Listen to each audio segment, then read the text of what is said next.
ॐ जगन्नाथाय ते नमः।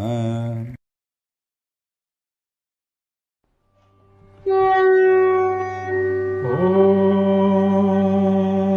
श्रीगुरुभ्यो नमः। हरिः ओम्। गीतासारम् इदं शास्त्रम् सर्वशास्त्रसुनिश्चितम् यत्र स्थितं ब्रह्मज्ञानं वेदशास्त्रसुनिश्चितम्।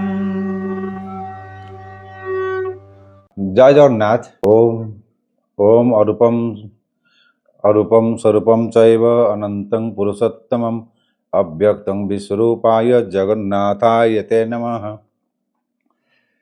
जय जगन्नाथ। गला सेशन रे आमर समस्त प्रथम अध्याय समस्त जिन सरी जाइए जहाँ को आम कहे पुष्पिका। पुष्पिका अर्थ आमर गोटे अध्याय सरला जो आम जो शेष में कहे ओम तत्सदिति ये सब टोटालटा को कह पुष्पिका। ये जो आमर पुष्पिका पुष्पिका साधारणतः आमर 13टा शब्द थाए। एक है ओम तत्सदिति श्रीमद् भगवद श्री गीतासु उपनिषत्सु ब्रह्म विद्यायां योग शास्त्रे श्रीकृष्ण अर्जुन संवादे अर्जुन विषाद योग नाम प्रथम अध्याय। ये पुष्पिका साधारणतः आम 13टी सरला से भाव में यदि उपनिषद नि जाए उपनिषद तो शेष आमर हुए तत्वमसी तत् त्वं असि तत्वमसी। आज बहुत डेरी मुझे नेक्स्ट क्लास व्याख्या करी। तार उपनिषदर शेष वाक्य आम आसला तत्वमसी अयमात्मा ब्रह्म प्रज्ञानं ब्रह्म अहम ब्रह्म। तेणु उपनिषद व्यासदेवर बड़ बड़ चमत्कार सृष्टि है ब्रह्म विद्या माने ब्रह्मसूत्र जहाँ कहते। तेणु उपनिषद ब्रह्मसूत्र आ गीता ये 3 जण नि जाए आ कहते प्रस्थान त्रयी। 3 प्रस्थान त्रयी ये व्यासदेव ये जो कहवा शैली व्याख्या करवा लिखार शैली है प्रथम से संक्षिप्त आकार लिखे जितेबले जदि कौन लोक चाहे जे श्रोता बा श्रोता चाहिए जे मुझे तार जिज्ञासा जात हम जे अधिक जाना चाहिए ताल से विस्तृत भाव में व्याख्या करेंगे। तेना ये बोधे सेया ये तो 10 दिन जो पितामह भीष्म रथरू पड़ जाती से संजय जाइए कही एमती असुविधा है एमती अर्जुन बर्तमान मुँह मोड़ी बसला सेठी स्वाभाविक भाव इच्छा जाग्रत है कार धृतराष्ट्र जे जदि रथरू पितामह पड़गले अर्जुन जब एमती अवस्था है ताले पितामह को रथरू पकईला भी कि से अर्जुन युद्ध कला कि न कला ये बहुत जिनस भर इच्छा जो जागृत होती पुणी संजय कौच आमर द्वितीय अध्याय कहला संजय वाच तंग तंग माने ये तंग अर्थ है अर्जुन को बेस कर कौच से पूर्वाभास व्याख्या कर तथा कृपयाभीष्टम तथा ये जथा तथा ये जथा अर्थ व्यवहार ये कहीं से पूर्वाभास आणुची मुझे कहली ना व्यासदेव प्रोसेस जो पद्धति व्यास पद्धति तार ना भी बोधे व्यास पद्धति से संक्षिप्त कहे जदि जिज्ञासा हम जाना इच्छा करेंगे ताल से विस्तृत भाव में व्याख्या करेंगे। ये व्यास पद्धति से से कहूँ तंग माने अर्जुन देखिक कहूँ संजय तथा तथा माने जथा तथा जथा ये सब भावार्थ अनुसार व्यवहार कराए माने से हीपरी कृपया आविष्ट कृपया आविष्ट होकरी कृपया आविष्टम अश्रुपूर्णा कूले क्षणम बड़ चमत्कार कथा कहला कहला से कृपया आविष्ट होकरी अर्जुन आखि लुह छलछल एमती अश्रुपूर्ण लोचन से कि देखिपारूनी माने झपसा देखा झाल झाल देखा मैंने आखि भी देखा जाऊनी भल मार्गे विसदन्तम् इदं वाक्यम् उवाच मधुसूदनः। विसदन्तम माने विषादरत होइतिबा इदम ए टिके आपण अंडरलाइन करेंगे। इदम वाक्यम उवाच एगुड़ा सब गीतार बहुत महत्व रखी है। से डायरेक्ट कर पारता विसदन्तम उवाच किंतु विसदन्तम इदम वाक्यम उवाच वाक्य को सम्मान दिगला।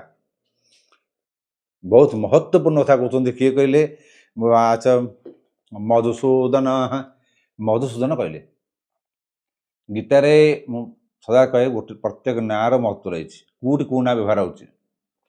अच्छा ये बर्तमान ये देखा कृपया अश्रुपूर्ण अश्रुपूर्ण कूलक्षम कूलेक्षणम तापर आसला आम विषदन्तम ये तीन टा जगह दिन ये तीन टा जगह हूँ गोटे गोटे विशेषण। तीन टा जगह विशेषण बसची वाक्यम वाक्य एक्चुअली उवाच यहाँ गोटे क्रियाटे कि ठीक वाक्यम इदम लगिकी तार विशेषण वाक्य विशेषण कर दिखाई। तेना ये भाव में देखा गला बेलू ये वाक्यर ओजन रहा जे मधुसूदन माने भगवान श्रीकृष्ण ये भगवान रूप आसला जे मधुसूदन अति महत्वपूर्ण कथा कह जाती। आमर फास्ट टाइम पूर्व अध्याय बहुत थर कही मोह आ राग ये जोड़ा जिनस मोह सबुठ मूल बिंदु जोड़ा पिला माँ क्षीर खाटर शिखी थाए आर जन्मरू से माँ जदि भिक्षा दिए ताले गोटे पिला सन्यासी हो पार। तेणु जे सन्यासी हुए सी बिना माँ अनुमति सन्यासी हो पार ना। तेणु माँ को सी प्रथम भिक्षा मागिब तापर माँ ठू भिक्षा नेला से सन्यास जीव तार मोह तार त्रुटि गला। तो ये जो जिन देखा मोह आ शोक ये दुईट जाक संसार गोटे गोटे बीज। पाप पुण्यर पाप जदि पुण्य जोड़ा जाक न संसार जन्म हो पार ना। आ पाप पुण्य जोड़ा जाक मध्य मोह शोक जोड़ा जाक रही थाए। आई मोहग्रस्त यदि मनुष्य हो जाए ताले कौन हुए ना से तार तार निजर स्वधर्म कौन जापारे ना छाड़ी दिए। ये बड़ माने भयंकर अवस्था। जदि मोह जदि आविष्ट हो गला मोह भितर आसीगला ताले मनुष्य तार स्वधर्म को भूली जाए। अच्छा ये पद्म पुराण मुझे केत पुराण कथा कही गला पद्म पुराण गोटे गरुड़ पुराण आ स्कंद पुराण आमर पुरुषोत्तम महात्मा। पद्म पुराण क्रियाजोगटा बहु प्राचीन क्रियाजन कौन कहला मम माता मम पिता मयेवं ममेयं गृहिणी गृहम एतदनं मम त्वं जत् समोह इति कीर्तितः। ये पद्म पुराण ये वाक्य जो कहला युवा हूँ जो मो माँ मो बापा मो गृहिणी। तेणु ये सब गुड़ा सब मोर मोर हो मोहरे पड़ जाए। तेणु ये जो नेबा तंग तथा कृपया विष्ट कृपया आविष्ट बा जो कृपा कृपा कृपाण कार्पुण्य कार्पुण्य भावेन से प्रथम अध्याय कही ना। तेणु कृपा कृपाण कार्पण्य ये जोड़ा सब तो अर्थ गोटे क्रिया को आसब मूल गोटे कि कृपा है आमर सात्विक भाव जीव कृपाण हूँ राजसिक भाव जीव कार्पुण्य तामसिक गुण को पचार बुझेब। ताले कृपा करिया माने जदि गोटे लोक जड़े भूल करती आग फास्ट कृपाटा बुझंतु। कृपाला जी अन्यर दोषटा को हरण कर दिए मैंने अन्यर भूलटा को जी अन्यर दुख न सही न पारिक अन्य दुख जी दिए ना से कृपा करवा करुणा जहाँ कहते करुणा माने अन्यर दुखरे जे दुखी हुए आउ कष्ट न दिए से करुणा ये करुणार कृपा आसला। तेणु ये जो द्वितीय अध्याय टोटाल 72 श्लोक अच्छी 30 श्लोक जीव तर आत्मज्ञान जहाँ सांख्य जोग बोली कहचे ସାଂଖ୍ୟ ଜ୍ଞାନ। କାରଣ ଆତ୍ମଜ୍ଞାନ ନ ଆସିଲା ପର୍ଯ୍ୟନ୍ତ ଲୋକ ସେଇ ଯେଉଁ କରୁଣା ଭାବର ମୂଳ ବୀଜଟାକୁ ଜାଣିପାରିବ ନାହିଁ। ତେଣୁ ଆତ୍ମଜ୍ଞାନ ଆସିବା ପାଇଁ ପ୍ରଥମରୁ 30 ନମ୍ବର ଶ୍ଲୋକ ପର୍ଯ୍ୟନ୍ତ ହେଲା ଆମର ଆତ୍ମଜ୍ଞାନ ବା ସାଂଖ୍ୟ ଯୋଗ। ଆଉ ବାକି ରହିଲା ଯେଉଁ 42ଟି ଶ୍ଲୋକ, ସେ 42ଟି ଶ୍ଲୋକ ହେଉଛି ସ୍ୱଧର୍ମ ଆଉ କର୍ମ। କିନ୍ତୁ ଆମେ ଏଠି ସ୍ୱଧର୍ମ କର୍ମ ମିଶିକି ରହିଛି, ଯେହେତୁ ପ୍ରଥମ ଆରମ୍ଭରୁ ରହିଛି 30ଟା ଯାକ ସାଂଖ୍ୟ ଯୋଗ, ଆମେ ସେଥିପାଇଁ ଆତ୍ମଜ୍ଞାନ ଯୋଗୁଁ ଆମେ ତାକୁ ସାଂଖ୍ୟ ଯୋଗ ବୋଲି ନାମ ଦେଉଛେ। ଆଚ୍ଛା, ଆମେ ତାହେଲେ ବୁଝିବା ତାହେଲେ କୃପୟା ବିଷ୍ଟ। ତାହେଲେ କୃପା କହିଲେ ଆମେ କ'ଣ ବୁଝୁଛେ? ସତ୍ୟ ଗୁଣ ମାନେ କୃପା କରିବା, ଦୟା କରିବା, ବାସ୍ ଏ ଅର୍ଥ ବୁଝିବ। କିନ୍ତୁ କୃପା ମାନେ ଅନ୍ୟର ଦୁଃଖକୁ, ଅନ୍ୟକୁ ଦୁଃଖ ନ ଦେବା ଏବଂ ଦୁଃଖଟାକୁ ବୁଝିପାରିବା। କିନ୍ତୁ ମୁଁ କୃପା କରିଛି, ମୁଁ କୃପା କରିଛି ମାନେ ମୁଁ ଏମିତି ଦୟାବାନ, ମାନେ କୃପାବାନ, এই যে ମୁଁ ତ ଭାବ ପଳେଇ ଆସେ, ତାକୁ କୁହନ୍ତି କୃପାଣ, ରାଜସିକ ଭାବ। ମାନେ ମୁଁ କରିଛି, ମାନେ ମୁଁ ଏମିତି ଦୟାବାନ, ମୁଁ ଏମିତି ଦାନୀ, ଏ ରାଜସିକ ଭାବ ଆସିଲା। ଦାନ ଦେବା ଏବଂ କହିବା ଏଇଟା ହେଉଛି ରାଜସିକ ଭାବ। ସେମିତି କୃପା କରିବା, ମୁଁ କୃପା କରୁଛି, ଏଇଟା ହେଉଛି ରାଜସିକ। ଆଚ୍ଛା, ତାପରେ ଆସିଲା କାର୍ପଣ୍ୟ। କାର୍ପଣ୍ୟ କ'ଣ? ଯେତେବେଳେ ଯଦି ସେ କୃପା ଦ୍ୱାରା ତମକୁ ଦୁଃଖ ହେଉଯାଏ ଭିତରେ, ତମ ଆତ୍ମା ଯଦି କାନ୍ଦୁଥାଏ ଯେ ନାଇଁ ମାନେ ଏଇସବୁ ଠିକ୍ ନୁହେଁ, ସେଇଟା ହେଲା କାର୍ପଣ୍ୟ ଭାବ, ଯାହାକୁ ତାମସିକ ଭାବ କୁହାଯାଏ। ମାନେ ସେ କିଛି କରିପାରେନି, ଆଉ ସେ ବସିଯାଏ, ଯେଉଁଟାକି ଏଠି ଅର୍ଜୁନର ହେଇଛି। କିନ୍ତୁ ଅର୍ଜୁନ ହେଲେ ମଧ୍ୟ ତାକୁ ସଞ୍ଜୟ ବ୍ୟାଖ୍ୟା କରୁଛି। ସଞ୍ଜୟ ଯିଏ ମହାନ ମହାତ୍ମା ତାକୁ କୁହାଯାଏ। ସଞ୍ଜୟ, ସେ ସଦାବେଳେ ଯିଏ ଜିତିଛି, ହାରିବା ଜାଣିନି, ସେ ଇନ୍ଦ୍ରିୟକୁ ଯିଏ ଜୟ କରୁଛି, ସେ ହେଲା ସଞ୍ଜୟ। ତେଣୁ ସେ ଜାଣିଛି ଯେ ଅର୍ଜୁନ ଭିତରେ କେଉଁ ଜିନିଷରେ ଅଛି, ସତ୍ୱ ଗୁଣ। ତେଣୁ କୃପୟା ବିଷ୍ଟ, ସେଥିପାଇଁ ସେ କୃପୟା ବିଷ୍ଟ ଶବ୍ଦକୁ ବ୍ୟବହାର କଲା। କୃପାର ଆବିଷ୍ଟ ହେଇଛି। ସତ୍ପଥ ବ୍ରାହ୍ମଣରେ ମଧ୍ୟ ଅହର୍ତ କୁଷ୍ଟମ ମହର ଅର୍ଜୁନମ ଚ ସତ୍ପଥ ବ୍ରାହ୍ମଣ ବୋଲି କହିଛି। ତାମାନେ ଏଠି ମହାତ୍ମା ସଞ୍ଜୟ ସକାଶେ ମୁଁ ଏଇ ସତ୍ପଥ ବ୍ରାହ୍ମଣ କଥା ଆଣିଲି। ସତ୍ପଥ ବ୍ରାହ୍ମଣରେ ଏଇ ଯେଉଁ କହିଲା କ'ଣ ନା, ସୂର୍ଯ୍ୟ ଯେମିତିକା କୃଷ୍ଣ ହେଲେ ସେଇଆ, ଦିବାକର ସିଏ, ମାନେ ସେ ଆସିଲେ ଅନ୍ଧାର ଦୂର ହୋଇଯାଏ। ଆଉ ଅର୍ଜୁନ ଥିଲା ରଞ୍ଜୁ, ଦୌଡ଼ି, ମାନେ ସରଳତା, ସିମ୍ପୁଲ, ସାଧାସିଧା। ଅର୍ଜୁନ ହେଲା ବାସ୍ତବିକ ବହୁତ ସରଳ।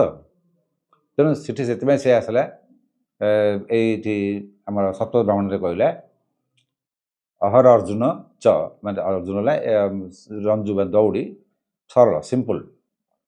ତେଣୁ ମହାତ୍ମା ସଞ୍ଜୟ ସେଥିପାଇଁ ଯିଏ ଯେଉଁ ଭାବଟାକୁ ବ୍ୟକ୍ତ କରେ, ଯାହା ଦୋଷ ଦେଖେ, ସେ ଭାବ ଦୋଷ ପର୍ଯ୍ୟନ୍ତ ଅନୁଭବ କଲା ପରେ ହିଁ ଦୋଷଟା ଦେଖିବ। ସେଇ ଦୃଷ୍ଟିରୁ ଅନ୍ୟର ଦୋଷ ଯେଉଁମାନେ ଦେଖନ୍ତି, ସେ ଦୋଷ ଦେଖି ଦେଖି ନିଜେ ଦୋଷୀ ହେଇଯାଆନ୍ତି। ତେଣୁ ଅନ୍ୟର ଦୋଷ ଦେଖିବା ପାଇଁ ଯେଉଁ ଯୋଗ୍ୟତା ତମ ଭିତରେ ଯଦି ଥାଏ, ତାହେଲେ ତୁମେ ଯଦି ମୂଳ କେନ୍ଦ୍ରବିନ୍ଦୁକୁ ଯାଇପାରୁଛ, ତାହେଲେ ତୁମେ ଅନ୍ୟର ଦୋଷ ଦେଖିପାରିବ। ସେଥିପାଇଁ ଯିଏ ଅନ୍ୟର ଦୋଷ ଦେଖେ, ତା ପାପର ମଧ୍ୟ ସେ ଭାଗି ହୁଏ। ଏଠି ଅର୍ଜୁନ ଯଦିବା କାର୍ପଣ୍ୟ ଭାବନା ବି କହିଛି, ତମଗୁଣ ତାମସିକ ଅବସ୍ଥାରେ ରହିଛି ଅର୍ଜୁନ, କିନ୍ତୁ ସଞ୍ଜୟ ତାର ଭିତରକୁ ଯାଇ ଦେଖିଛି ଯେ ସେ ସତ୍ୱ ସାତ୍ୱିକ, କିଏ ସେ ଅର୍ଜୁନ। ତେଣୁ କୃପୟା ବିଷ୍ଟ ବୋଲି ସେ କହିଛି। ଏଇ ଯେଉଁ ଆବେଶ ଆପଣ ଯେଉଁ କହୁଛନ୍ତି, ଆବେଶ ଭିତରେ କୃପାର ଆବେଶ କୃପୟାବିଷ୍ଟ। ଆବେଶ ଅନେକ ପ୍ରକାର ଥାଏ। ଆବେଶ ହେଲା କୃପୟାବିଷ୍ଟ। କାମାର ଆବେଶ ହେଲେ କାମାବେଶ, ଆବେଶ ହେଇଯିବ, ଆବେଶ କାମାବେଶ। କ୍ରୋଧରେ ଆବେଶ ହେଲେ କ୍ରୋଧାବେଶ। ଲୋଭର ଆବେଶ ହେଲେ ଲୋଭାବେଶ।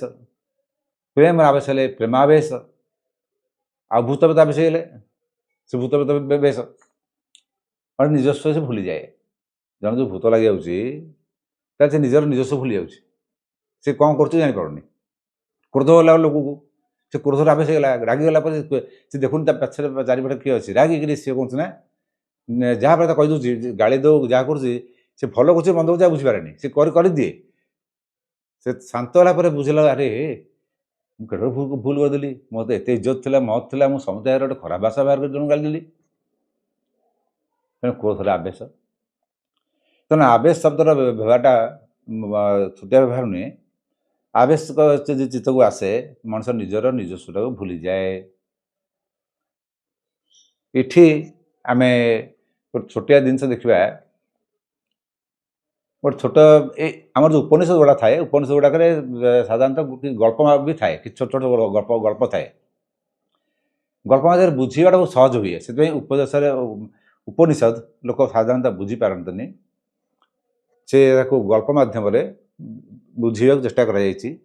ପ୍ରତ୍ୟେକ ଜିନିଷରେ ଗଳ୍ପ ମଧ୍ୟରେ ବୁଝିବାକୁ ଚେଷ୍ଟା କରାଯାଇଛି। ଲୋକ ଗଳ୍ପଟାକୁ ଭାବନ୍ତି ତାଙ୍କର ମାହାତ୍ମ୍ୟ, ତା ଗଳ୍ପଟାକୁ ପଢ଼ି ଦିଅନ୍ତି, କିନ୍ତୁ ତାର ରିଅଲ ମିନିଂ ଅର୍ଥଟା ବୁଝନ୍ତିନି। ଦେବ ଦାନବ ମାନବ ଏ 3 ଜଣ ଯାକ ବାହାରିଲେ ଯେ ଆମେ ଯିବା ବ୍ରହ୍ମା ପାଖକୁ ପୁଣ୍ୟ କରିବାକୁ ଗଲେ, ସଂସାର ରହିବାକୁ ଗଲେ, ଆମେ ଯଦି ପାପରୁ ମୁକ୍ତି କରିବାକୁ ଗଲେ ଆମକୁ କ'ଣ କଲେ ଆମେ ପାପରୁ ମୁକ୍ତି ହେବା। ସେ ଜିନିଷ ତଳେ ଦେବ ଦାନବ ମାନବ ଯାଇଛନ୍ତି। ଆଗ ଦେବତାମାନେ ଯାଇକି ବ୍ରହ୍ମା ପିତାମହ ବ୍ରହ୍ମାକୁ ପ୍ରଣାମ କଲେ, କହିଲେ ପ୍ରଭୁ ଏଇ ଆମକୁ ଦାନ ଦିଅନ୍ତୁ ଯାହା ପୁଣ୍ୟ ଅମଳ ହେବ। ପିତାମହ ବ୍ରହ୍ମା କହିଲେ ଦ। ସେ ବୁଝିଗଲେ, ଦେବତାମାନେ ପଳେଇ ଆସିଲେ। ଦାନ ମାନେ ଗଲେ, କହିଲେ ପ୍ରଭୁ ଆମକୁ ଦିଅନ୍ତୁ, ନା ଦ। ଦାନ ମାନେ ବୁଝିଗଲେ, ପଳେଇ ଆସିଲେ। ମାନବ ମାନେ ଗଲେ, କହିଲେ ପିତାମହ ଆମକୁ ଦିଅନ୍ତୁ, ନା ଦ। ସେ ବୁଝିଗଲେ, ପଳେଇ ଆସିଲେ। ସମସ୍ତେ ବିଷ୍ଣୁ ବସିଛନ୍ତି, ବିଷ୍ଣୁ ପାଳନ କରତା ନା, କହିଲେ ଆରେ ତମ ଦେବତା ଦାନବ ମାନବ ସବୁ ଇଆଡ଼େ ଆସିଲ। ବ୍ରହ୍ମା ତମ ସବୁ ରାସ୍ତା ବତେଇଲେ, ନା ଆଜ୍ଞା ଠିକ୍ ବତେଇଲେ। ଦେବତାମାନଙ୍କୁ ପଚାରିଲେ, ଆଚ୍ଛା ତୁମେ ପ୍ରଥମେ ଯାଇଥିଲ, ତୁମକୁ ବ୍ରହ୍ମା କ'ଣ ଦେଲେ, ନା ଦ। ନା ତୁମେ ତା କ'ଣ ବୁଝିଲ ଯେ ତୁମେ କହିଲେ ଆମେ ବୁଝିଗଲୁ। ନା ଆଜ୍ଞା ଆମ ଦେବତାମାନଙ୍କର ତ ଖାଇବା ପିଇବା ରହିବାର କିଛି ଅସୁବିଧା ନାହିଁ, ଅଭାବ ତ କିଛି ନାହିଁ, ଯାହା ଚାହିଁବୁ ତାହା ଆମକୁ ମିଳିବ। ଆମେ ହେଲେ ଭାରି କାମୀ, ଦେବତାମାନେ ହେଲେ କାମୀ, ମାନେ କାମନା ବାସନାରେ ପୂର୍ଣ୍ଣ। ଯଦି ଲୋକର ସବୁ ଅବସ୍ଥା ମେଣ୍ଟିଗଲା ତାର ମନଟା କ'ଣ ହେବ, ତା କାମନା ବାସନା ପୂର୍ଣ୍ଣ ହେଇଯିବ। ସେଥିପାଇଁ ଦେବତାମାନଙ୍କର ଯେଉଁ ଅହଲ୍ୟାକୁ ହରିବା, ତାରାକୁ ଅହଲ୍ୟାକୁ ଏମିତି ବହୁତ ପ୍ରକାରର ନାରୀ ସଙ୍ଗ କରିବା, ଏସବୁ ଗୁଡ଼ାକ ଦେବତାଙ୍କ ପାଖରେ ବେଶୀ ଦେଖାଯାଇଛି, ଯେଉଁଟାକି ରାକ୍ଷସମାନେ ବଳତ୍କାର ସିନା କରନ୍ତି କିନ୍ତୁ ଏମିତି ଗୁରୁପତ୍ନୀ ଧରନ୍ତିନି। ତେଣୁ ଆମେ ଏତିକି ବୁଝିଲୁ ବ୍ରହ୍ମାଙ୍କଠୁ ଯେ ଆମର କାମନା ବାସନାକୁ ଦମନ କରିବାକୁ ସେ ଦ କହିଥିଲେ। ତାହେଲେ ତୁମେ ଠିକ୍ ବୁଝୁଛ, ଯାଅ। ଆରେ ରାକ୍ଷସ ମାସ ତୁମେ ପ୍ରଭୁ ଦଇତାରି, ଆମେ ତୁମ ପାଖକୁ ଯିବୁ କାହିଁକି? ନା ନାଇଁ ମୁଁ ମାରିବିନି, ମୁଁ ତୁମକୁ ଜାଣିବାକୁ ଚାହୁଁଛି ତୁମକୁ କ'ଣଟା ବ୍ରହ୍ମା ଦେଲେ। ନା ଆଜ୍ଞା ଆମକୁ ଦ ଦେଲେ। ନା ଦ ମାନେ କ'ଣ? ନା ଆଜ୍ଞା ଆମେ ତ ରାକ୍ଷସ ଲୋକ, ଦୟା ମାୟା ଆମର ପାଖରେ କିଛି ନାହିଁ, ଆମେ ତ ମାରିବୁ ଖାଇବୁ। ତେଣୁ ସେଥିପାଇଁ ଆମେ ଏହା ଜାଣିଲୁ ଯେ ଦୟା ହିଁ ଆମ ପାଇଁ ଶ୍ରେଷ୍ଠ କର୍ମ, ମାନେ ପୁଣ୍ୟ ପାଇବାକୁ ଗଲେ ଆମେ ଦୟା କରିବା ଦରକାର। ନା ତାହେଲେ ତୁମେ ଠିକ୍ ବୁଝୁଛ, ଯାଅ। ମାନବ ଗଲେ, କହିଲେ ପ୍ରଭୁ ଆପଣ ଦର୍ଶନ, ମାନବ ପାଲିଆ ପୁଲିରେ ମାଷ୍ଟର ଆଉ କିଛି ଜାଣିନାହାନ୍ତି, ଆପଣ ଦର୍ଶନ ହେଲା। ବ୍ରହ୍ମା ନା ସେ ମୋର ଦର୍ଶନ ହେଲା, ଠିକ୍ ଅଛି, ମୁଁ ତୁମମାନଙ୍କୁ ପାଳନ ପୋଷଣ କରୁଛି, ଆଉ ତୁମମାନଙ୍କୁ ବ୍ରହ୍ମା କ'ଣ ଦେଲେ? ନା ଆଜ୍ଞା ଦ ଦେଲେ। ନା ତୁମେ କ'ଣ ବୁଝିଲ ଦରୁ? ନା ଆଜ୍ଞା ଆମେମାନେ ମାନବ ହେଲେ ଲୋଭୀ, ସବୁ ଲୋଭ ହେଲା ମାନବର ଗୋଟେ ଜନ୍ମଜାତ ପ୍ରବୃତ୍ତି। ଆମେ ଦ ଅର୍ଥ ଏହା ବୁଝିଲୁ ଯେ ଦାନ କରିବା, ଯିଏ ଯେତେ ଦାନ କରିବ ସେ ସେତିକି ପୁଣ୍ୟ ଅର୍ଜନ କରିବ। ନା ତମେ ତାହେଲେ ସବୁ ଠିକ୍ ବୁଝିଯାଇଛ। ଏଇ ଗପଟା ମନଗଢ଼ା ନୁହେଁ, ଏଇଟା ଉପନିଷଦରେ ଅଛି। ତେଣୁ ଏଇ ଯେଉଁ ଦ ଗୋଟେ ଶବ୍ଦ ଦେବତା ଦାନବ ମାନବ ପାଇଁ ଦିଆଗଲା, ଯେ ଯାହା ଚିନ୍ତାଧାରାରେ ସେ ବୁଝିଲା। ସେମିତି ଗୀତା, ଭଗବତ ଗୀତାକୁ ଆମେ ଦେବତା ମାନେ ମୁଁ କହୁଛି ତୁମେ ଶୁଣୁଛ, ଯଦି ପ୍ରକୃତରେ ତୁମେ ଭଲରେ ମନ ଧ୍ୟାନ ଦେଇ ଶୁଣିଥାନ୍ତ, ପ୍ରଥମ ଅଧ୍ୟାୟରେ ମୋତେ ବହୁ ପ୍ରଶ୍ନ କରିପାରିଥାନ୍ତ, ବହୁତ ସୁନ୍ଦର ସୁନ୍ଦର ପ୍ରଶ୍ନ ଆସିଥିଲା। ଆଉ ପ୍ରଥମ ଅବସ୍ଥାଟା ଯଦି ଠିକ୍ ଅବସ୍ଥାଟା ବୁଝିବା ପାରିବ, ତାହେଲେ ଦ୍ୱିତୀୟ ଅବସ୍ଥାର ଶବ୍ଦ ଗୁଡ଼ା ବୁଝିପାରିବ, ନହେଲେ ବୁଝିପାରିବ ନାହିଁ। ସେଥିପାଇଁ ସଞ୍ଜୟ ପୁଣି ପ୍ରଥମ ଅବସ୍ଥା ଜିନିଷକୁ ଆଉ ଥରେ କହିଛି, ରିପିଟ୍ କରିଦେଇଛି। ତଂ ତଥା କୃପୟା ବିଷ୍ଟ, ଏଠି କୃପା ମାନେ ଏଠି ସାତ୍ୱିକ ଭାବ ଆଣିକି କହିଲା କି ସେ ସଞ୍ଜୟ କୃପୟା ବିଷ୍ଟ ଅଶ୍ରୁପୂର୍ଣ୍ଣ, ମାନେ ସେ କାନ୍ଦ କାନ୍ଦ ଆଖି ଇଏ ହେଇଛି, ତାଙ୍କ ରୁମ ଟାଙ୍କୁଡ଼ି ଯାଉଛି, ସେ ଆଉ ଠିଆ ବି ହେଇପାରୁନି, ଗାଣ୍ଡି ବି ଥୋଇଦେଲାଣି, ଧନୁ ତୀର ସବୁ ଥୋଇ ଦେଇକରି ପଛପଟୁ ମୁହଁ କରି ମୁହଁ ମୋଡ଼ି ବସିଲାଣି। ନାଇଁ ଆଉ ସେ ଯୁଦ୍ଧ ଫୁଦ୍ଧ କଥା ଛାଡ଼, ମୁଁ ଆଉ କିଛି କହିବାର ନାହିଁ, ମୁଁ ମରିଯାଉନି ଭଲ। ଏଠି ମୁଁ ଆପଣଙ୍କୁ ଗୋଟେ କଥା କହିଛି ଯେ ସଦାବେଳେ ମନେ ରଖିଥାନ୍ତୁ ସଞ୍ଜୟ କହୁଛି ଧୃତରାଷ୍ଟ୍ର ଶୁଣୁଛି। ଏଇ ଯେଉଁ ଶବ୍ଦ ଗୁଡ଼ାକ ବ୍ୟବହାର କରାଯାଇଛି କୃଷ୍ଣଙ୍କ ପାଇଁ ବା ଅର୍ଜୁନ ପାଇଁ, ଏଟାକ ଅର୍ଜୁନ କୃଷ୍ଣଙ୍କର ଶବ୍ଦ ନୁହେଁ। ଏ ଶବ୍ଦଟା ସଞ୍ଜୟ ବ୍ୟବହାର କରୁଛି କୃଷ୍ଣ ପାଇଁ ଅର୍ଜୁନ ପାଇଁ। ସେ ମଧୁସୂଦନ କାହିଁକି ସଞ୍ଜୟ କହିଲା? ସଞ୍ଜୟ ବେଳେ ଏତେ ବଡ଼ ତ୍ରିକାଳଦର୍ଶୀ ପାଇଛି, ସେ ଦିବ୍ୟ ନେତ୍ର ପାଇଛି, ଦିବ୍ୟ ଦ୍ରଷ୍ଟା ସିଏ। ସଞ୍ଜୟ ହେଲା ବହୁତ ହିତାକାଂକ୍ଷୀ। ତାର କହିବା ପଛରେ ଉଦ୍ଦେଶ୍ୟ ଥିଲା କ'ଣ ଯେ ହେ ମହାରାଜ, ବର୍ତ୍ତମାନ ପିତାମହ ଭୀଷ୍ମ ଭଳିଆ ଲୋକ ତଳକୁ ପଡ଼ିଗଲେଣି, ମାନେ ଆପଣ ସନ୍ଧି କରିନିଅନ୍ତୁ, କାରଣ ପାରିବେନି ଆପଣ। ସେ ନ ପାରିବାଟା ତ ହଠାତ୍ କହିବାଟା ଠିକ୍ ନୁହେଁ। ତେଣୁ ସେଇଟା ନ କହିକି ସେ କହୁଛି ମଧୁସୂଦନ। ମଧୁସୂଦନ ବିଷୟରେ ଆପଣ ବହୁତ ଜାଣିଥିବେ। ମୁଁ ଗଲା ଚାପ୍ଟରରେ କହିଥିଲି ଯେ ମଧୁ ଦୈତ୍ୟକୁ ମାରିବାରୁ ତାଙ୍କ ନାଁ ହେଲା ମଧୁସୂଦନ। ତେଣୁ ମଧୁ ଦୈତ୍ୟକୁ କେମିତି ମାରିଲେ? ଆଚ୍ଛା, ଯେତେବେଳେ ଭଗବାନଙ୍କ କଥା ଆମେ ଆସିବା, ଆମେ ଯେଉଁ କହୁଛେ ଯେ ଆମେ ଭଗବାନଙ୍କ କୃପା ପାଇଗଲେ, ଭଗବାନ ଆମକୁ ଦର୍ଶନ ଦେଲେ, ଭଗବାନ ଭୂମି ଭକ୍ତଟିଏ, ତୁମେ ଜମା ଭକ୍ତ ହେଇପାରିବନି। ଭଗବାନଙ୍କର କୃପା ନେଲେ ଜଣେ ଭକ୍ତ କେବେ ବି ତା ଜୀବନରେ ହେଇପାରିବ ନାହିଁ। ତୁମେ ଭକ୍ତ ହେବାକୁ ଗଲେ ଭଗବାନଙ୍କ କୃପା ଦରକାର। ସେଭଳି ଭାବରେ ଭଗବାନ ଯଦି ଚାହିଁବେ ତୁମକୁ କ'ଣ ନାହିଁ କ'ଣ କରିଦେବେ। ଏଇଠି ଗୋଟେ ବହୁତ ବଡ଼ ଜିନିଷଟିଏ ସିଏ କହିଛନ୍ତି ମଧୁସୂଦନ। ମଧୁ କୈଟବ ଯୋଡ଼େ ରାକ୍ଷସ ଥିଲେ, ଦୁର୍ଗା ସପ୍ତଶତୀରେ ସେଟା ବର୍ଣ୍ଣନା ହେଇଛି। କ'ଣ ହେଲା ନା ସେ କାନ ଯୋଗ ନିଦ୍ରାରେ ଶୋଇଛନ୍ତି ମହାପ୍ରଭୁ ବିଷ୍ଣୁ। ସେ କାନ ମଳିଲା ବେଳକୁ ସେ କାନ ମଳିରୁ ମଧୁ ଆଉ କୈଟବ ବୋଲି ଯୋଡ଼େ ଦାନବ ସୃଷ୍ଟି ହେଲେ ମଳିରୁ। ସେତେ ବଳଶାଳୀ ହେଇଗଲେ ଯେ ତା ସାଙ୍ଗରେ ଏଇ ଆମର ବିଷ୍ଣୁ ଏତେ ବହୁତ ଯୁଦ୍ଧ କରି ପାରିଲେନି। ସେ ବହୁତ ବର୍ଷ ତାଙ୍କ ସାଙ୍ଗେ ଯୁଦ୍ଧ ଚାଲିଲା।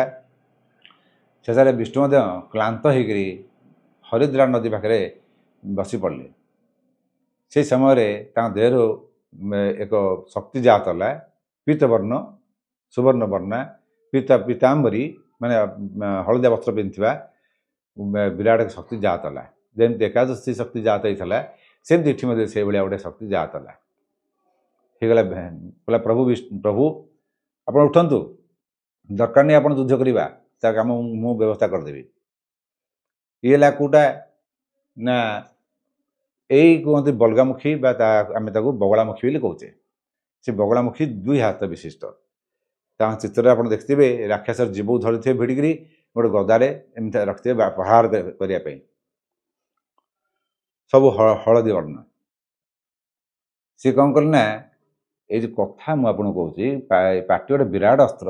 ଜନ୍ମ ମୃତ୍ୟୁ ସବୁ କାରଣ ହେଉଛି କଥା।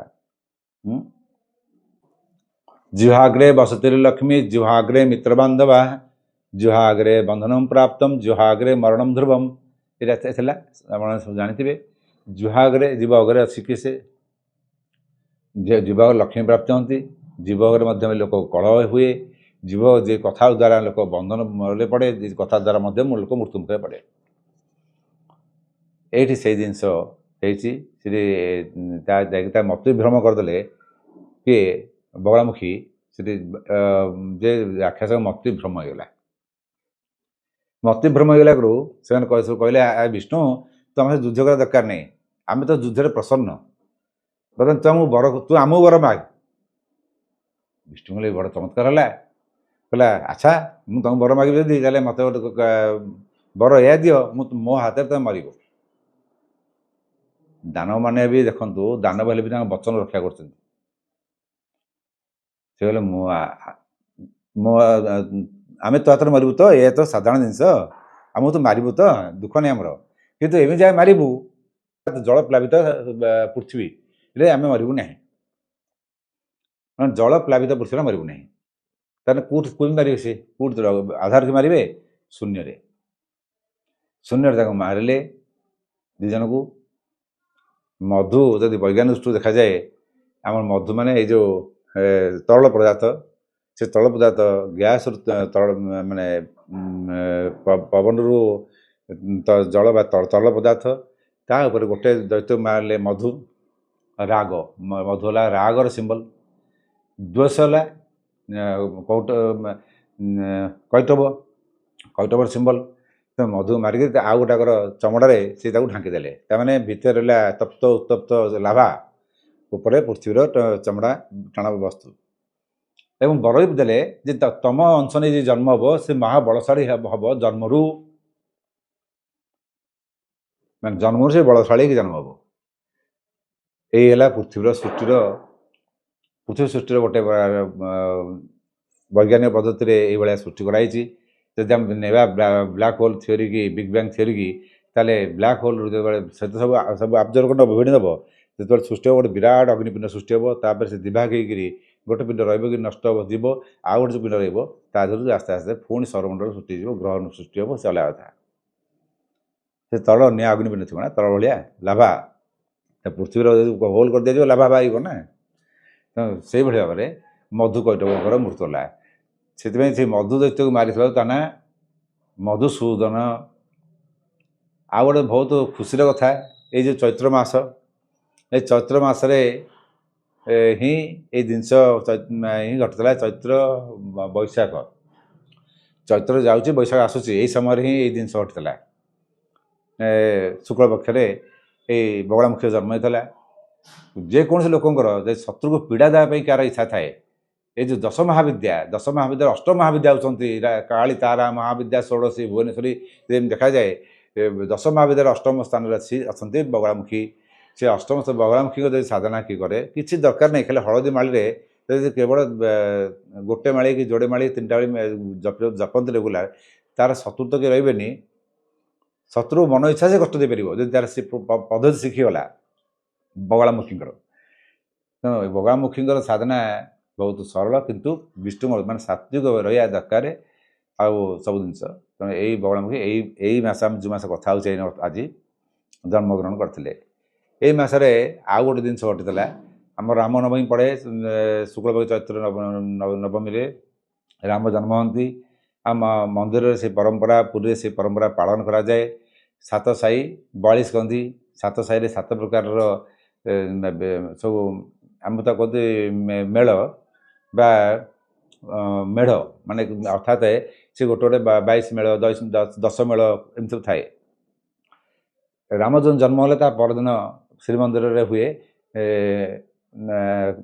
ନାକକାନ ବାହାରେ ଆମର। ତାପରେ ବାହାରିବ ପରଶୁରାମ, ମାନେ ଯଜ୍ଞ ରକ୍ଷା ହେବ, ଯଜ୍ଞ ରକ୍ଷା ନାକକାନ ବାହାରିବେ। ଏ ନାକକାନ ଯୋଡ଼ା ଯାଉଛନ୍ତି ଯୋଡ଼େ ଶତ୍ରୁ, ସୁବାହୁ ମାରିଚ ଯେଉଁ ବାହାରିଥିଲେ, ରାମଚନ୍ଦ୍ର ପାଇଥିଲେ ତାଡ଼କାଶୁଣୀର ପୁଅ, ତାଡ଼କୀର ପୁଅ ହେଲେ। ଏଇଠି ଆମେ ଆଉ ଗୋଟେ ଜିନିଷ ଦେଖିବା ଯେ ନାକକାନ କାହିଁ ନିଆଗଲା ନା, ସେଟା ଯଜ୍ଞ ହେଉଥିଲା, ଯଜ୍ଞର ବାସ୍ନା ଶୁଙ୍ଗିଲା ନାକ, ଆଉ ଯଜ୍ଞ ଧ୍ୱନି ଶୁଣିଲା କାନ, ଶୁଣିକି ସେ କେଉଁଠୁ ଆସୁଛି ଯଜ୍ଞଟା ସେଠିକି ଦୌଡ଼ିକି ଯୋଡ଼ା ଯାଇଥିଲେ। ଏଇ ହେଲେ ଯୋଡ଼େ ଭାଇ। ଆମେ ଏଠି କହିଲେ ମଧୁସୂଦନ, କାନ ମଳି ମାରିକି ଯୋଡ଼େ ଯେଉଁ ମଳି ଭାଇଲା ମଧୁ ଆଉ କୈଟବ। ମଧୁ ହେଲା ରାଗ, ମାନେ ଗୋଟେ କଥା ଲୋକ ଶୁଣିଲା ଯେ ସେ ଶୁଣିଲା ପରେ ମୋତେ ଏମିତି କହିଲୁ ରାଗିଗଲା। ରାଗିଗଲା ପରେ ଯେଉଁ କାଣ୍ଡଟା କରିବ ସିଏ ହେଲା ଦ୍ୱେଷ। ତେଣୁ ଗୋଟେ କଥା ଏଇ କାନ ହେଲା ଗୋଟେ ରାଗ ଆଉ ଗୋଟେ ଦ୍ୱେଷ। ତେଣୁ ବିଷ୍ଣୁଙ୍କର ଯେଉଁ କାନରୁ ଜଣେ ମଳି ବାହାରିଲେ ସେ ରାଗ ଦ୍ୱେଷ ଦ୍ୱାରା ସେ ରାଗିକି ଦ୍ୱେଷ କରି ଚାଲିଲେ, ମାନେ କ୍ଷତି କରି ଚାଲିଲେ, ଖାଲି ଅନିଷ୍ଟ କରି ଚାଲିଲେ। ତେଣୁ ଏଠାରେ ମଧୁ କୈଟବ ଏଇ ରାଗଦୋଷକୁ ଶାନ୍ତି କରିବା ପାଇଁ କ'ଣ କଲେ ଏଇ ରାଗଦୋଷ ମରିବେ? ଏଇ ମରିବା ରାସ୍ତା ଯେଉଁ କହିଲେ ଯେ ଆମେ ଜଳ ପ୍ଲାବିତ ହେଉଥିବା ପୃଥିବୀ ପୃଷ୍ଠରେ ମରିବୁନି, ଆମର ବଧ କେବଳ ସେଇଠାରେ ହେବ ଯେଉଁଟାକି ଜଳ ପ୍ଲାବିତ ପୃଥିବୀରେ ନଥିବ। କାରଣ ଏଇ ଯେଉଁ ଜଳ ଥିଲା ରସ ଆଉ ପୃଥିବୀ ହେଲା ସ୍ଥୂଳ ଶରୀର। ଏଇ ରସ ଆଉ ସ୍ଥୂଳ ଶରୀର ମାନେ ଆସକ୍ତିର ଯେଉଁ ପ୍ରତୀକ, ଯେଉଁଟା ଆସକ୍ତିର ଆମେ ଆସକ୍ତି କେଉଁଠି ହେବା, ଯେଉଁ ଜିନିଷ ଦେଖିବା। ଆମ ପଞ୍ଚ ଜ୍ଞାନେନ୍ଦ୍ରିୟ ଆମେ ଯାହା କହୁଛେ ସେ ଜ୍ଞାନେନ୍ଦ୍ରିୟ କହିବାକୁ ଗଲେ ଗୋଟେ, କିନ୍ତୁ ଆମେ ପାଞ୍ଚ ଜ୍ଞାନେନ୍ଦ୍ରିୟ କହୁଛେ ନା।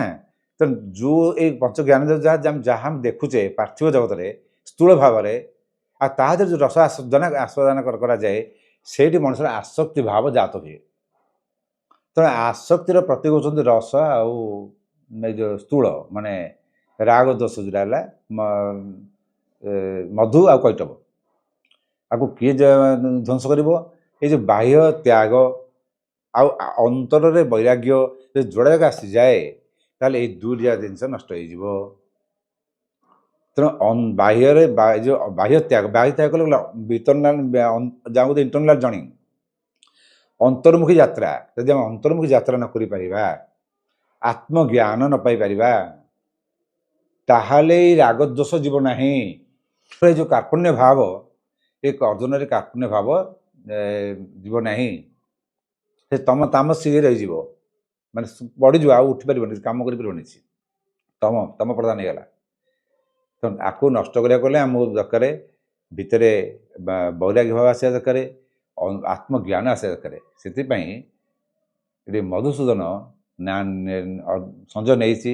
ମଧୁସୂଦନ କହିବା ପଛରେ ଅର୍ଥ ହେଲା ଏଇଆ ଯେ ହେ ମହାରାଜ ଧୃତରାଷ୍ଟ୍ର, ଯେଉଁ ବିଷ୍ଣୁ ମଧୁସୂଦନ ଭଳିଆ ଦୈତ୍ୟକୁ ମାରିଦେଇ ପାରୁଛି, ସେଇ ଯେଉଁ କୁପ୍ରବୃତ୍ତି ଦୁରାଚାରୀ ତୁମର ପୁଅମାନେ ଯେଉଁଭଳିଆ ଅଛନ୍ତି, ସେମାନେ ସବୁ ଦୁରାଚାରୀ, ଧୃତରାଷ୍ଟ୍ରାଣ, ସେମାନଙ୍କୁ ମାରିବା ପାଇଁ ବର୍ତ୍ତମାନ ବିଷ୍ଣୁ ପ୍ରୋତ୍ସାହନ ଦେବା ଆରମ୍ଭ କଲେଣି ଅର୍ଜୁନକୁ।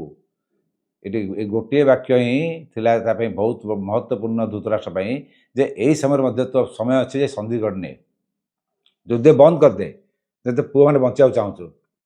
10 ଦିନ ଭିତରେ କୌଣସି କୌରବ ମରିନି କି କୌଣସି ପାଣ୍ଡବ ମରିନାହାନ୍ତି। ପାଣ୍ଡବ ତ କହିଥିଲେ ମାରିବିନି ବୋଲିକା, କିନ୍ତୁ କୌଣସି ଗୋଟେ କୌରବ ବି ସେ ମାରିବାକୁ ଦେଇନଥିଲେ 10 ଦିନ ଭିତରେ। ଯେମିତି 10 ଦିନ ସରିଯାଇଛି, ପିତାମହ ଭୀଷ୍ମ ସରସଜ୍ଜା ହେଇଗଲା। ତାପରେ ଦ୍ରୋଣାଚାର୍ଯ୍ୟ ଦ୍ରୋଣ ପର୍ବରେ ଦ୍ରୋଣ ତ ସବୁ ତ ମୁଖ୍ୟ ସେନାପତି ଭାବେ ମାରିଦେଇଛନ୍ତି। ଏଇଭଳି ଦେଖିବାକୁ ଗଲେ ଆମର ଯଦି ମହାଭାରତ ଯୁଦ୍ଧ କହିବା ତାହେଲେ କର୍ଣ୍ଣାର୍ଜୁନ ଯୁଦ୍ଧ, ସରସଜ୍ଜା କହିଲେ ଭୀଷ୍ମ ସରସଜ୍ଜା, ଏ ଯୋଡ଼ ଜିନିଷକୁ ମୁଖ୍ୟ ବୁଝାଏ।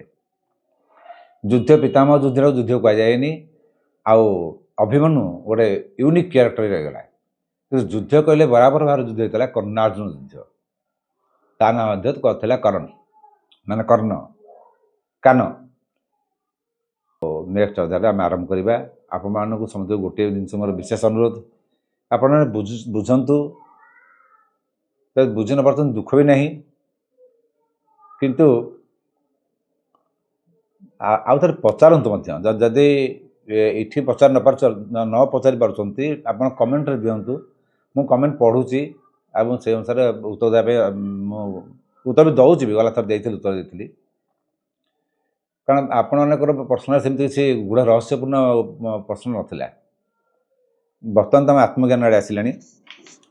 ତାପରେ ଭଗବାନ ବାଚ, ଆଉ କୃଷ୍ଣ କେଉଁଠି ଏଇ ଏଣ୍ଟାୟାର ଗୀତା ଭିତରେ କୃଷ୍ଣ କେଉଁଠି କୃଷ୍ଣ ବାଚ ଲେଖା ନଥିବ, ସବୁଠି ଭଗବାନ ବାଚ। ଆମେ ଆସନ୍ତାଥର ବେଳକୁ ଭଗବାନ ବାଚରୁ ଆରମ୍ଭ କରିବା। ଯୋଡ଼ିଏ ବାକ୍ୟ ଭଗବାନ କହିଛନ୍ତି, ତାପରେ ପୁଣି ପୁନର୍ବାର ଅର୍ଜୁନ କହୁଛି। ଗୋଟେ ଜିନିଷ ମନେ ରଖିଥାନ୍ତୁ, ଯେତେବେଳେ ଅର୍ଜୁନ ହାତ ଧରି ବସି ପଡ଼ିଲା ଶିଷ୍ୟ ଭାବେନ, ସପ୍ତମ ଶ୍ଲୋକରେ ଅଛି, ଶିଷ୍ୟସ୍ତେହଂ ସାଧିମାଂ ତ୍ୱାଂ ପ୍ରପନ୍ନମ୍, ସେ ଶିଷ୍ୟ ଭାବରେ ବସି ପଡ଼ିଲା। ସେଇ କୃଷ୍ଣ ଯିଏ ଭଗବାନ ଅବସ୍ଥାରେ ଥିଲେ, ସେ ତାକୁ ମାନେ ଶିକ୍ଷା ଦେଇଛନ୍ତି ବା ଦୀକ୍ଷା ଦେଇଛନ୍ତି। ସେଇଭଳିଆ ଜିନିଷ ନ ଆସିଲା ପର୍ଯ୍ୟନ୍ତ ମଣିଷର ଜ୍ଞାନ ପାଇବା ପାଇଁ ଯୋଗ୍ୟତା ଆସିନଥିବ, ଯୋଗ୍ୟ ହେବନି ସିଏ। ତେବେ ଆପଣଙ୍କ ମଧ୍ୟରେ ଜିଜ୍ଞାସା ରହିବା ଦରକାର। ଆପଣଙ୍କ ଭାବରେ ଶିଷ୍ୟତ୍ୱ ଭାବ ରହିଲେ ଗୁରୁଙ୍କର ଜିନିଷ ଆପେ ଆପେ ଆପଣ ଗୁରୁ ଦଉ ବା ନ ଦଉ ତା ଆପେ ପଳେଇ ଆସିବ। କୃଷ୍ଣ ସଖା ହିସାବରେ ଅର୍ଜୁନକୁ ବହୁତ ସାହାଯ୍ୟ କରିଛନ୍ତି। ସଖା ହିସାବରେ ଅର୍ଜୁନକୁ କହିଛନ୍ତି ଯେ ଦେଖ, ଦୁର୍ଗାଙ୍କୁ ଆରାଧନା କରିକି ଦୁର୍ଗାଠୁ ଅକ୍ଷୟ ତୁଣି ଆଣିଥିଲା, ବିଜୟର ଆଶୀର୍ବାଦ ଆଣିଥିଲା। ଶିବଙ୍କୁ ତପସ୍ୟା କରିକିରି ପାର୍ଶ୍ୱ ଆଣିଥିଲା। ଯଦି କୃଷ୍ଣ ଚାହିଁଥାନ୍ତେ, କହିଥାନ୍ତେ ଦୁର୍ଗା ତୁ ଆମର ଅର୍ଜୁନକୁ, ଦୁର୍ଗା ଖୁସିରେ ଦେଇପାରିଥାନ୍ତେ ନା। ସଖାର ଯାହା କାମ ତାକୁ ସେ କରିଛନ୍ତି, ତୁ ପରିଶ୍ରମ କର ଫଳ ପା। ସଖା କାମ ହିସାବରେ ସେ ଜାଣିଛନ୍ତି ଯେଉଁ ଜିନିଷ କରିନେବାର ଥିଲା, ପାଣ୍ଡବ ମରିବା ସୁନିଶ୍ଚିତ, ଅର୍ଜୁନ ମରିବା ସୁନିଶ୍ଚିତ। ସେଥିପାଇଁ ସେ ଆଗୁଆ ଆଣିକି ହନୁମାନ ରଖିଦେଇଛନ୍ତି ଉପରେ। ନ ରଖିଥାନ୍ତେ ତାହେଲେ କର୍ଣ୍ଣର ସେଇ ଯେଉଁ କାଳକୂଟ ସାପ ବାଣ ସେ ପ୍ରୟୋଗ କରୁଥିଲା, ସେଇଥିରେ ସେ ସ୍ମାସ୍ ହେଇଥାନ୍ତା ପୁରା ଏଣ୍ଟାୟାର ରଥ ସହ ଅର୍ଜୁନ। ସେ ହନୁମାନ ଦାବି ଦେଲା ତଳକୁ, ସେ ରକ୍ଷା କରିବା ଯାଇଥିଲା ବନ୍ଧୁର। ତେଣୁ ଭଲ ବନ୍ଧୁ ପାଇବା ତ କଷ୍ଟ, କିନ୍ତୁ ବନ୍ଧୁ ଯେତେବେଳେ ଗୁରୁ ଅବସ୍ଥା ପଳେଇ ଆସିବ, ସେତେବେଳେ ଶିଷ୍ୟ, ଯଦି ଶିଷ୍ୟ ଅବସ୍ଥା ନ ଆସିଲା, ବନ୍ଧୁ ଗୁରୁ ହେଇପାରିବନି। ସେଥିପାଇଁ ଆମେ ନେକ୍ସଟ ଥରକୁ ଆରମ୍ଭ କରିବା। ଆଉ ତା ଭିତରେ ଆପଣମାନଙ୍କୁ ପ୍ରଶ୍ନ ଯଦି ନ ଆସୁଛି ମଧ୍ୟ ମୁଁ ଆପଣଙ୍କୁ କେତେଟା ପ୍ରଶ୍ନ ବି କହିଦେଉଛି। ତାହେଲେ ପୁଷ୍ପିକା ଅର୍ଥ ଆପଣ ବୁଝିଲେ। ଆମର ଉପନିଷଦର ଯେଉଁ ଏଇଟା ବୁଝିଲେ ଆମର 4ଟା ଯାକ ଷ୍ଟେପ୍ ଆଉ ପ୍ରସ୍ଥାନ ତ୍ରୟୀ ଉପନିଷଦ ଆଉ ବ୍ରହ୍ମସୂତ୍ର ଆଉ ଗୀତା ଏଇ ଯେଉଁ 3ଟା ଯାକ ପ୍ରସ୍ଥାନ ତ୍ରୟୀ ଏଗୁଡ଼ା ବିଷୟରେ ଯଦି ଜାଣିବା ପାଇଁ ଚାହିଁବେ ମୁଁ କହିବି କାରଣ ଆତ୍ମଜ୍ଞାନଟା ହଠାତ୍ ଲୋକ ବୁଝିପାରିବେନି ତେଣୁ ଯେକୌଣସି ଆମର ଭାରତୀୟ ସଂସ୍କୃତି ଭାରତୀୟ ପରମ୍ପରା ବା ପୋଥି ଯେଉଁ ଯାହା ସବୁ ହେଇଛି ଜଣେ ପଚାରିଛି ଜଣେ ଉତ୍ତର ଦେଇଛି ପାର୍ବତୀ ପଚାରିବେ ଶିବ କହୁଥିବେ କାହିଁକିନା ଜିଜ୍ଞାସା ଥିବା ଜଣେ ଦରକାର ତାହେଲେ ତାର ଆଉ ଜଣେ ଉତ୍ତର ଦେଉଥିବ ଜଣେ ଯଦି ନ ଚାହିଁଲା ଆଉ ଜଣେ ଉତ୍ତର ଦେବ ନାହିଁ ସେମିତି ଅର୍ଜୁନ ପଚାରିବାରୁ ବାରମ୍ବାର କୃଷ୍ଣ କହୁଛନ୍ତି ନହେଲେ ଯେଉଁଠି ଅର୍ଜୁନ ବନ୍ଦ କରିଦେବେ ପଚାରିବା ସେଇଠି କୃଷ୍ଣ ରହିଯିବେ ଗୀତା ସେଇଭଳିଆ ତିଆରି ହେଇଛି ଠିକ୍ ଅଛି ଆଜି ତ ବହୁତ ସମୟ ହେଲା ଆମେ ଏଇଠି ରହିବା ଏତିକିରେ ଆଉ ନେକ୍ସଟ ଥରକ ଆମେ ଭଗବାନ ବାଚଟା ଆରମ୍ଭ କରିବା ଜୟ ଜଗନ୍ନାଥ। अगर आपको यह वीडियो पसंद आया हो तो हमारे चैनल रामचंद्र बड़पांडा सामंता ऑफिशियल को लाइक, शेयर और सब्सक्राइब करें। नए वीडियो की अपडेट पाने के लिए बेल आइकन को दबाना न भूलें। जय जगन्नाथ।